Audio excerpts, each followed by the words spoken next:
There are moments in life when two souls collide with such force that the world seems to tilt on its axis, and everything that comes after is forever colored by that single instant.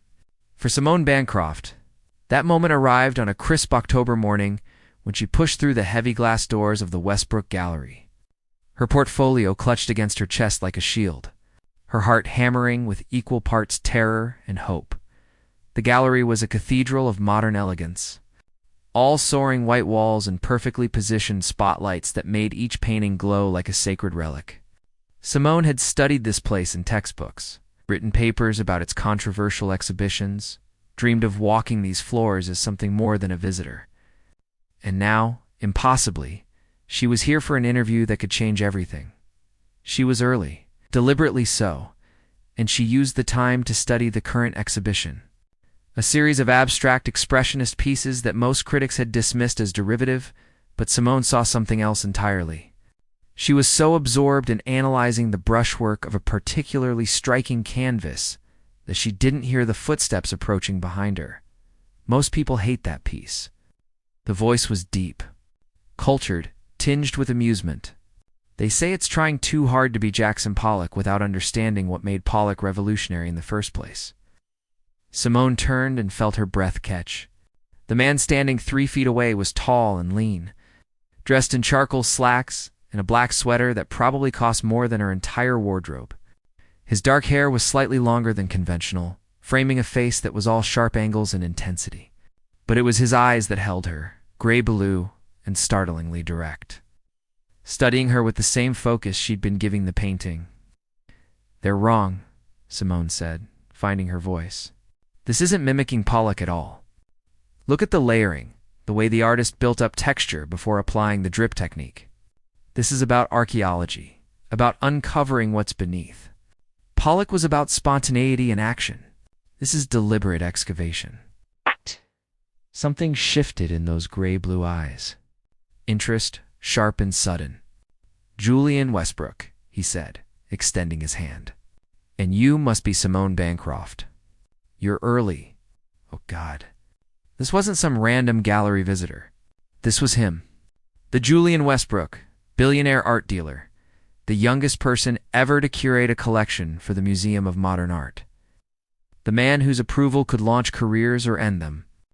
Simone shook his hand, acutely aware of how warm his palm was, how his fingers wrapped around hers with confident firmness. "I wanted time to see the exhibition before the interview," she managed. "Your taste in artists is legendary. I needed to understand your vision, and do you understand my vision?" He still hadn't released her hand. The contact was lasting several seconds too long, becoming something else, something charged. "I think you look for artists who aren't afraid to challenge convention, even if it means being misunderstood initially. You value authenticity over commercial appeal." She gently withdrew her hand, though her skin tingled where he touched her. "At least that's what your choices suggest." Julian smiled then, a slow curve of his lips that transformed his entire face from austere to devastating. "Come with me. Let's make this interview more interesting." He led her through the gallery, past rooms she'd only seen in photographs, until they reached a private area marked staff only. Inside was a smaller space, intimate and warmly lit, containing perhaps a dozen paintings in various states of examination. Works in progress, pieces being authenticated, the behind-the-scenes reality of the art world. "This is where the real work happens," Julian said, gesturing around the room. "Tell me, Simone, why do you want to work here? And please don't give me the rehearsed answer about passion for art. Everyone claims passion. I want to know what drives you specifically." Simone took a breath, deciding in that moment to be completely honest. "Because I grew up in a town where art was considered a luxury, something frivolous that wouldn't pay bills. My parents wanted me to be a lawyer or a doctor, something respectable. But when I was 12, my teacher took our class to a museum, and I stood in front of a Rothko for 20 minutes and cried. I didn't understand why, I couldn't explain it, but something in those blocks of color spoke to a part of me I didn't know existed. Art isn't frivolous to me. It's the language I use to understand being human. And I want to spend my life helping other people find that same connection." The silence that followed was profound. Julian was staring at her with an intensity that made her skin warm, his expression unreadable. Then he moved toward one of the paintings, a small oil portrait of a woman in profile. "Come here," he said softly. "Tell me what you see in this." Simone approached, standing close enough to him that she could smell his cologne. Something subtle and expensive with notes of cedar and bergamot. She forced herself to focus on the painting, leaning in to study the brushwork. 17th century, definitely European. Probably Dutch based on the lighting technique and the level of detail in the fabric. But there's something unusual about the pigments. See how the blue of her dress has this particular luminosity? She leaned closer. So absorbed, she didn't notice Julian had moved beside her until his arm brushed hers. The contact was electric. Simone froze, suddenly hyper-aware of his proximity, the heat radiating from his body. The way his breathing had changed, becoming slightly faster. She turned her head and found his face inches from hers. Those gray-blue eyes locked on her with an expression that made her stomach flip. "You have an extraordinary eye," Julian said, his voice rougher than before. "That's a recently discovered Vermeer. Only 3 people in the world have authenticated it so far. And you just identified its unique characteristics in under a minute." "I just love art," Simone whispered, unable to look away from him. "It's more than that." He reached out slowly, giving her time to move away, and tucked a strand of hair behind her ear. The gesture was tender, intimate, completely inappropriate for an interview. "You see art the way it's meant to be seen. The way I see it?" They stood there, suspended in a moment that felt stolen from time, surrounded by centuries of human creativity. And Simone felt something fundamental shift inside her chest. This wasn't just attraction, though. God knew she was attracted to him in a way that made her knees weak. This was recognition. 2 people who spoke the same language, who understood the same essential truth about beauty and meaning. Julian seemed to realize what he'd done because he stepped back abruptly, clearing his throat, the professional mask sliding back into place. "You're hired.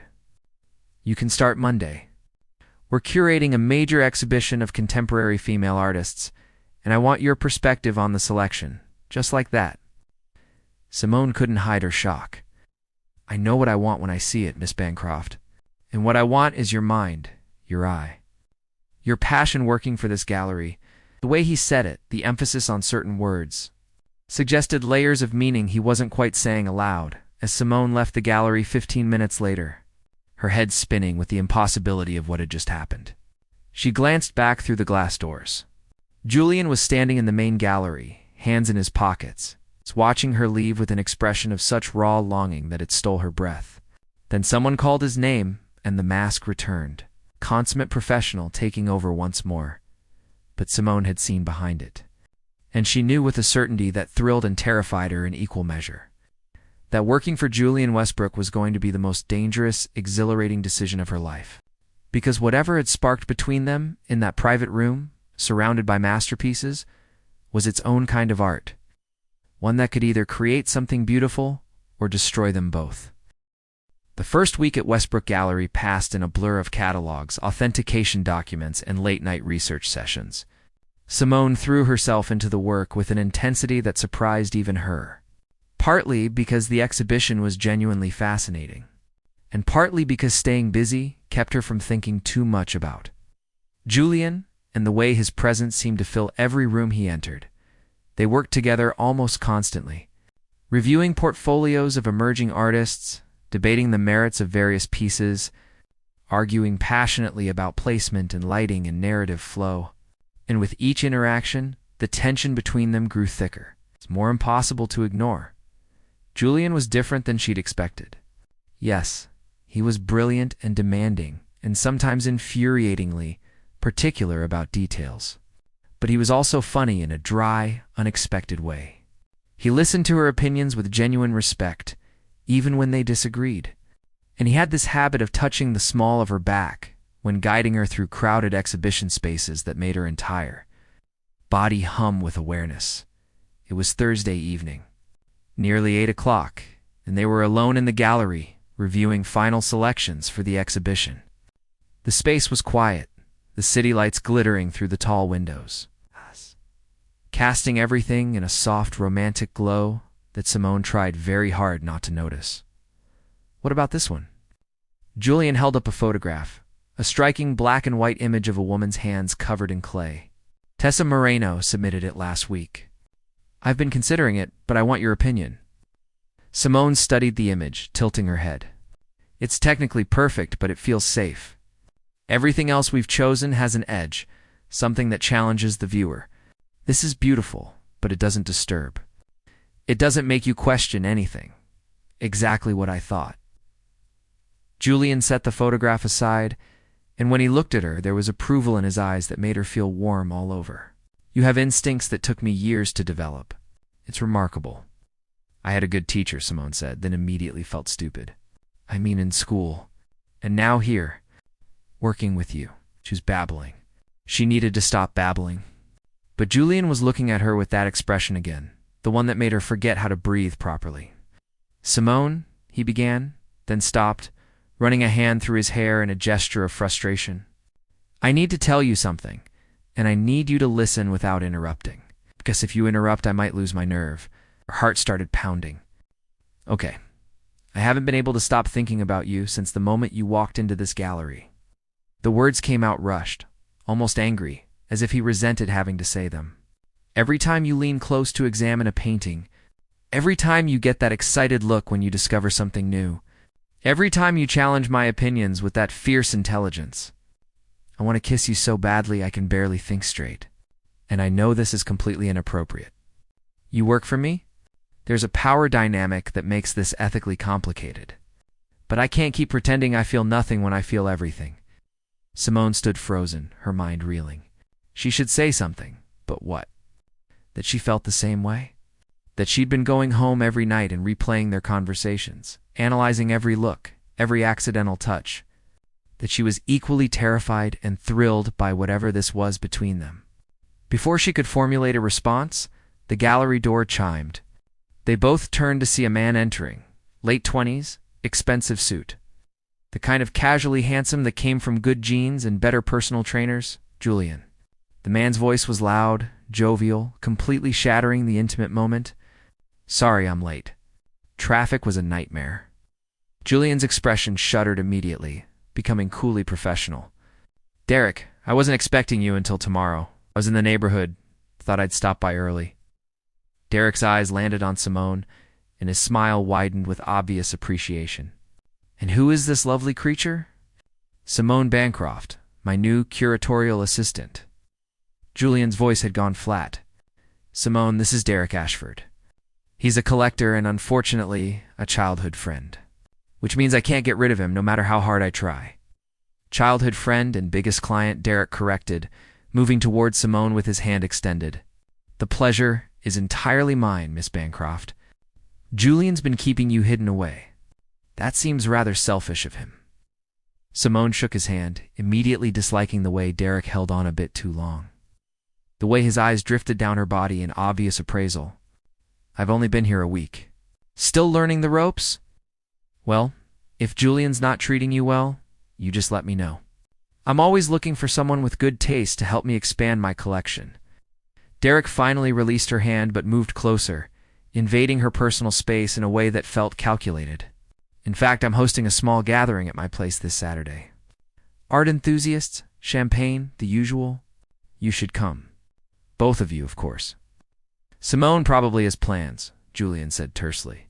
Actually, I don't, Simone found herself saying. Partly because it was true, and partly because something in Julian's possessive tone made her want to assert her independence. That sounds lovely. Derek's smile was triumphant. Excellent. I'll send the details to Julian. He turned back to Julian. Now, about that Basquiat you mentioned. Can I see it? It's in the vault. I'll get it. Julian's jaw was tight, a muscle jumping in his cheek. He looked at Simone. Excuse me for a moment. As Julian disappeared into the back, Derek immediately moved closer to Simone. So tell me, how are you finding working for the legendary Julian Westbrook? He has quite the reputation for being demanding. He's brilliant, Simone said carefully. I'm learning more in a week here than I did in 4 years of university. Brilliant, yes. but also intense. Obsessive, even. Derek's voice dropped conspiratorially. Between you and me, Julian doesn't do well with relationships. He's married to this gallery, to his work. I've seen plenty of women try to get close to him over the years. It never ends well. Simone felt something cold settle in her stomach. Was Derek warning her off? Had he somehow sensed the tension between her and Julian? I'm here to work, Mr. Ashford, not to pursue my boss. Of course. I didn't mean to imply otherwise. But Derek's knowing smile suggested he'd seen exactly what he'd come to see. I just think someone as vibrant as you deserves, someone who can actually give them attention. Someone who isn't so consumed by ambition that they forget how to live. Julian returned then, carrying a medium-sized painting wrapped in protective cloth. His eyes flickered between Simone and Derek, and she could practically see him cataloging the distance between them. The way Derek was angled toward her. The Basquiat, Julian said curtly, unwrapping the painting with practiced efficiency for the next 20 minutes. Simone watched as Julian walked Derek through the painting's provenance, its significance, its value. He was masterful, professional, completely in his element. But she noticed how his eyes kept darting to her, how his shoulders remained tense, how he seemed relieved when Derek finally left with a promise to consider the purchase, the moment the door closed behind Derek. The atmosphere in the gallery shifted again. Julian stood with his back to her, hands gripping the edge of a display table. His breathing deliberate and controlled. I apologize for that interruption, he said without turning around. No, you don't need to apologize. He's a client. He's also interested in you. Now Julian did turn, and the expression on his face was raw, almost pained. And why wouldn't he be? You're intelligent, beautiful, passionate about art. You could have your pick of men. Men who don't come with all the complications I bring. Simone crossed the space between them slowly, her heart hammering. What if I don't want uncomplicated? Simone, her name was a warning and a plea. You said you couldn't stop thinking about me? She stopped directly in front of him, close enough to see the flecks of silver in his blue-gray eyes. Did you mean it? Every word. His voice was rough, but that doesn't make it right. What if I told you I feel the same way? That I go home every night and replay every conversation we've had? That when you touch my back to guide me through a room, I feel it for hours afterward? That I've never felt this kind of connection with anyone? Julian's hands came up to cup her face, his thumbs brushing her cheekbones with devastating tenderness. Then I'd say we're both in serious trouble. Because this, whatever this is between us, it's not something that can stay small or controllable. This is the kind of thing that consumes everything in its path. Maybe I want to be consumed, Simone whispered. For a long moment they stood there, balanced on the edge of a decision that would change everything. Then, Julian's phone buzzed loudly in his pocket, shattering the moment. He stepped back, pulling out the device and frowning at the screen. It's my attorney. There's been an issue with one of our acquisitions. Authentication problems. He looked at Simone, regret clear in his eyes. I have to take this. It's going to be a long call. Of course. I should go anyway. It's late. Simone grabbed her bag, needing to escape before she did something foolish like beg him to forget the phone call and kiss her already. Simone, wait. Julian caught her hand as she passed. Tomorrow? Can we talk? Really talk about all of this? Yes, she breathed. He lifted her hand to his lips, pressing a kiss to her knuckles that sent electricity shooting up her arm. Tomorrow? Then Simone left the gallery in a daze, her hands still tingling from his kiss. She was halfway home before she realized she'd agreed to go to Derek's party, and that Julian would be there too. The thought of seeing him outside the gallery, in a social setting where the lines between professional and personal would be even blurrier, filled her with equal parts anticipation and dread. But it was the memory of his words that kept. Playing on repeat in her mind as she tried and failed to sleep that night, this is the kind of thing that consumes everything in its path. And despite all her rational thoughts about professionalism and appropriate boundaries, all Simone could think was that maybe being consumed wouldn't be such a terrible thing after all. Saturday evening arrived, draped in the golden light of early autumn, and Simone stood in front of her closet having a minor crisis. What did one wear to a wealthy collector's party where your boss, who you maybe had feelings for, would also be present, along with said collector who had been obviously flirting with you? Nothing in her limited wardrobe seemed adequate. She finally settled on a simple black dress, elegant but understated, paired with the one piece of expensive jewelry she owned, a vintage silver necklace her grandmother had left her. As she applied lipstick with shaking hands, Simone wondered if she was making a terrible mistake. The smart thing would be to call Julian, make an excuse, stay home. But since when had she ever taken the smart path?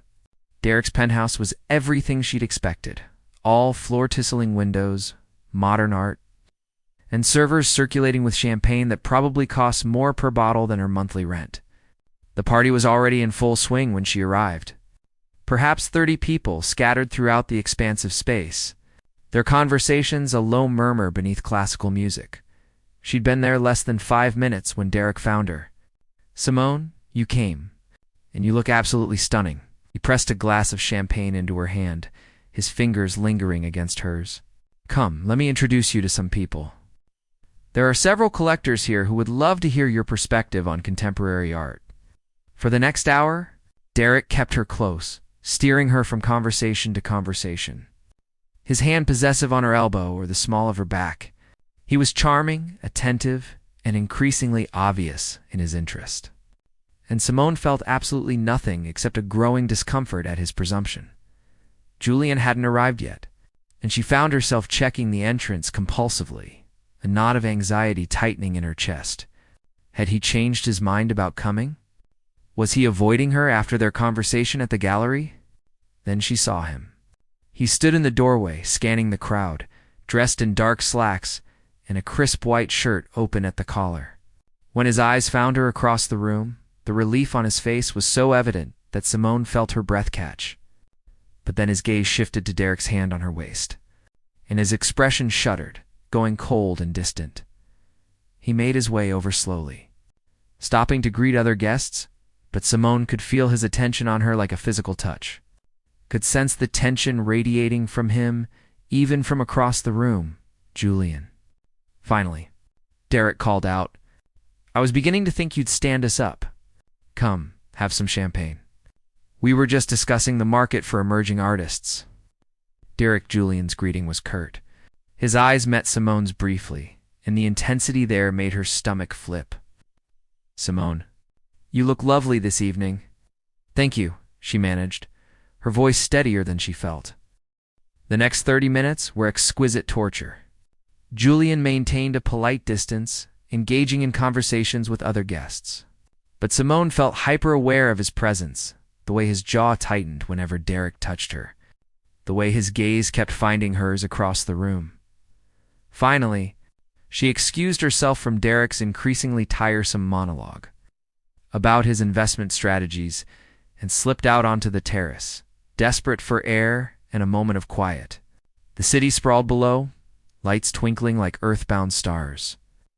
And Simone leaned against the railing, closing her eyes and trying to quiet her racing thoughts.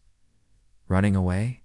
Julian's voice came from behind her, and she turned to find him stepping out onto the terrace, pulling the glass door shut behind them. "Needed some air. It's crowded in there. It's suffocating in there."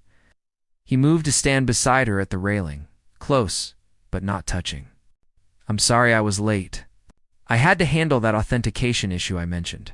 But is everything okay?" "Not remotely." He turned to face her fully, and in the soft light from the windows, his face looked strained, tired. "Simone, I need to tell you something. There's a situation developing that could affect the gallery, affect both of us." "What kind of situation?" "The painting I showed Derek the other night, the Basquiat. There's been a challenge to its provenance. Another gallery is claiming we acquired it through questionable means, that the authentication documents might be forged. It's not true, but proving it is going to take time and resources. And in the meantime, our reputation is being questioned." Simone's mind raced. "Who's making the accusation?"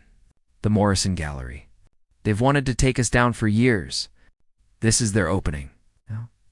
Julian's hands gripped the railing tightly. "The timing is suspicious. Right after Derek expressed interest in the piece. I think someone is trying to sabotage the sale, damage our credibility. What can I do to help?" He looked at her then, really looked at her, and something in his expression made her heart ache. "That's your first instinct? To help?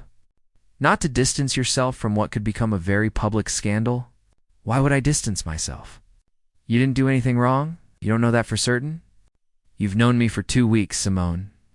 For all you know, I could be exactly the kind of person who would forge authentication documents to make a sale. But you're not." The certainty in her voice surprised even her. "I've watched you work. I've seen how meticulous you are about provenance, how much you care about the integrity of every piece that passes through the gallery. You wouldn't risk your reputation for one sale, no matter how lucrative." Julian stared at her, something raw and vulnerable flickering across his face. "You have that much faith in me?" "I do." She reached out tentatively and took his hand. "So tell me what you need. How can we prove the authentication is legitimate?" "There's a specialist in Boston, Dr. Beatrice Chen, one of the foremost experts on Basquiat's work. If I can get her to examine the piece and confirm our authentication, the Morrison Gallery's claims will collapse. But she's notoriously difficult to work with, and she's not taking new cases. Then we convince her to make an exception." Simone squeezed his hand.